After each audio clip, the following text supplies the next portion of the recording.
Olá, pessoal! Vamos à nossa primeira aula do módulo 2. Vamos agora compreender o átomo e sua organização. Observe bem esse slide. Esses slides têm todos os modelos atômicos mais conhecidos. Mas o que são modelos atômicos? Modelos atômicos são representações teóricas que foram desenvolvidas ao longo do tempo para explicar como a matéria é organizada. Vamos agora aprender o primeiro modelo atômico proposto. Esse modelo foi proposto pelo inglês John Dalton e ficou muito conhecido como bola de bilhar. Por quê?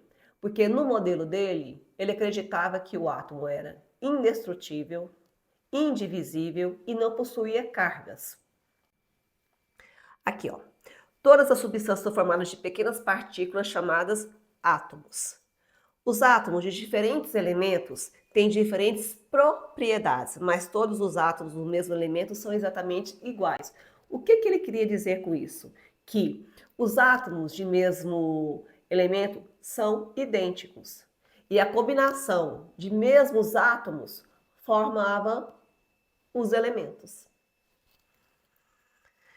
Os átomos não se alteram quando formam componentes químicos. Os átomos são permanentemente e indivisíveis, não podendo ser criados e nem destruídos. Isso são os postulados de Dalton. As reações químicas correspondem a uma reorganização dos átomos. Coloquei aqui para vocês para memorizar. Modelo de Dalton, o primeiro modelo sobre a teoria atômica, e ficou conhecido como bola de bilhar.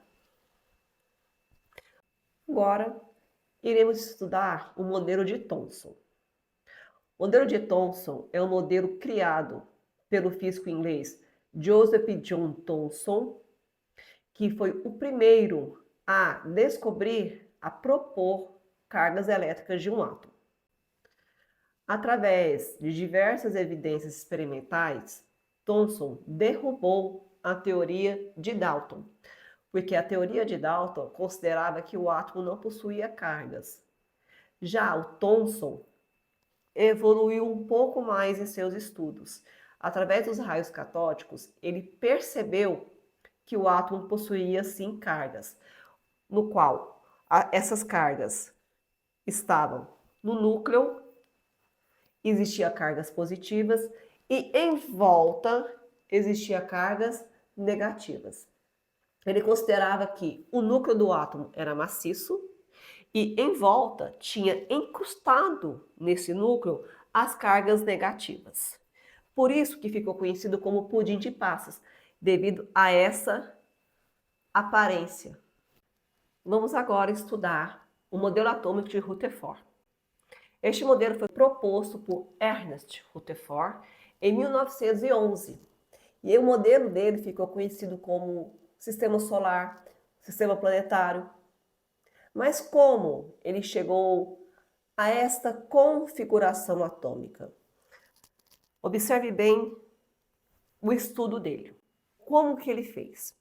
Ele colocou partículas alfa dentro de uma fonte. Nessa fonte, ele incidiu essa partícula alfa em uma folha de ouro. Ao redor dessa folha de ouro tinha uma lâmina que detectava as partículas radioativas. Qual que era a intenção dele quando ele incidiu essa partícula alfa na folha de ouro? Já que até então as teorias que tinham, que era de Dalton e depois Thomson, a intenção era que assim que os raios batessem na lâmina, eles iam todos retornar. Por quê? Porque as teorias diziam que o átomo ele era constituído todo de espaço maciço, não tinha espaços vazios. Então, aí, a surpresa de Rutherford e toda aquela equipe que trabalhava com ele nesse estudo, os raios Na verdade, alguns realmente chicotearam, mas a maioria dos raios passaram e outros passaram, só que sofreram desvios. Por essa curta animação, você vai conseguir perceber tudo o que foi acabado de explicar. Observe bem cada brilho, cada movimento dos raios. Com esse estudo, eles chegaram a grandes conclusões. Quais eram? Que realmente o átomo tinha um núcleo denso, né, que não tinha espaços vazios, que foram justamente esses raios que bateram e retornaram, só que tinha espaços vazios, esses raios que passaram direto, é justamente por ter espaços vazios, e tinha ainda cargas elétricas, por quê? Porque esses raios se desviaram porque passou perto de outras partículas elétricas que fazem com que elas se desviem. Então, qual é a conclusão que Rutherford chegou? Que o átomo possui um núcleo positivo, muito pequeno e denso, e que a maior parte do átomo tinha espaços vazios. Então, ele chegou a esta conclusão aqui, ó, e propôs este modelo de estrutura atômica. Pode observar que no meio são carga positiva, são cargas positivas, e aqui ao redor ficam as cargas elétricas. Agora, vamos estudar o modelo atômico de Niels Bohr, ou simplesmente Bohr, modelo proposto em 1913. Esse modelo, ele aprimorou as teorias de Rutherford. Ele introduziu na teoria de Rutherford a quantização de energia do elétron. Como que isso funciona? Ele primeiro propôs que os elétrons, eles não ficavam em movimentos aleatórios ao redor do núcleo do átomo. Ele possuía movimentos circulares, conforme essa imagem aqui. E os elétrons ficavam em camadas eletrônicas, camadas hoje conhecidas como camada K, L, M, N, O, P e Q. O que Bohr também postulou? Ele postulou a quantização de energia. Observe como que isso foi considerado. O elétron da camada mais externa, ao receber uma energia, podendo ser em forma de eletricidade, ele absorve essa energia e salta para uma camada mais externa. E ao retornar à camada de origem, ele libera um fóton de luz, um fóton, luz. Tá? E o Bohr também conseguiu prever o comprimento de onda da luz emitida nesses saltos eletrônicos. Então, a teoria de Bohr ficou conhecida como teoria de órbitas definidas. Dentro dessa teoria, veio a teoria de Sommerfeld. A teoria de Sommerfeld é a mesma teoria de Bohr, porém considerou que os elétrons, eles possuíam movimentos não só circulares, dependia da quantidade de camadas. Observe bem essas imagens aqui. Na camada K, quando tem apenas a camada K, o movimento é circular.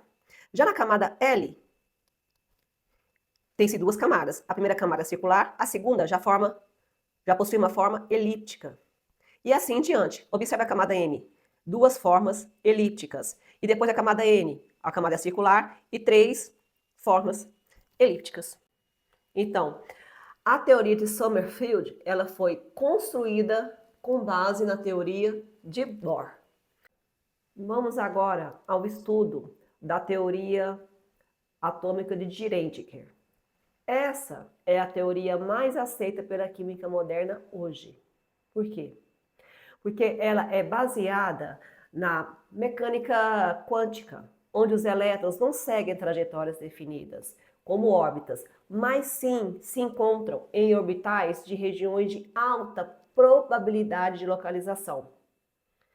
Em resumo, os elétrons, eles não ficam em órbitas definidas, e sim como se fosse, ele fica ao redor do núcleo atômico como se fosse uma nuvem eletrônica.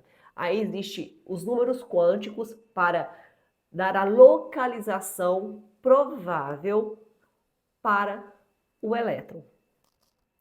Observem aqui no slide que ele postula que os elétrons não têm posição exata, mas ocupam regiões de maior probabilidade, chamadas de orbitais eletrônicos. Girardinger utilizou funções matemáticas ondulatórias para prever essas regiões e ganhou o Prêmio Nobel em 1933. Ele utiliza também o princípio da incerteza de Heisenberg, que é impossível saber ao mesmo tempo a posição e a velocidade do elétron. Os elétrons possuem dupla natureza, onda e partícula. Ora se comportam como onda, ora se comportam como partícula. A região de maior probabilidade de encontrar elétrons foi chamada de nuvem eletrônica. Então acaba que este modelo ele ficou conhecido como modelo de nuvem eletrônica e é um modelo muito aceito pela química hoje e tanto é que é o mais utilizado. Agora, para uma melhor memorização dos modelos atômicos, vamos a esse macete aqui. Toda vez que falarem sobre Dalton, você vai associar a bola de bilhar. Thomson, a pudim de passas. Ao Rutherford, rondar o núcleo.